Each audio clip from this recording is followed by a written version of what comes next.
আমি মরে যাওয়ার পর আমি স্বর্গে এসেছি মাত্র 3 দিন হলো, আর এখানে আমি ভালোই আছি। কিন্তু এখানকার জল এতই ঠান্ডা যে আমি 3 দিন ধরে স্নান করিনি। গা দিয়ে কেমন গোবর পচা গন্ধ বেরোচ্ছে, চুলটাও কেমন পাট শাকের মতো হয়ে গেছে। আমার স্বর্গের খাওয়া দাওয়া কিন্তু ভীষণ পছন্দ, যাই খাই তাই অমৃতর মতো লাগে। কিন্তু আমার বেস্ট ফ্রেন্ডের জন্য খুবই মন খারাপ হচ্ছিল, আর যখনই আমি মরতে তাকাই আমি দেখি সে আনন্দের সঙ্গে ফুচকা খাচ্ছে আর বলছে কাকু বেশি করে ঝাল দাও।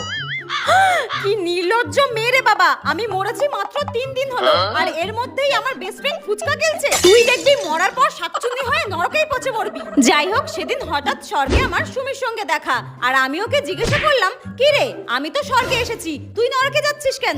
উত্তরে সে আমাকে বলল, আরে বেঁচে থাকাকালীন আমি 10টা ছেলের সঙ্গে প্রেম করতাম আর একটাকেও আমি বিয়ে করিনি, তো আমি নরকে যাব না তো কি স্বর্গে যাব? ও আচ্ছা আচ্ছা, ঠিক আছে, তুই নরকেই যা, নরকেই যা। ঠিক হয়েছে, এত ছেলের জীবন নষ্ট করেছিস, এবার গরম তেলে ফুটবি যা। আর আমি তো সেজে গুজে স্বর্গের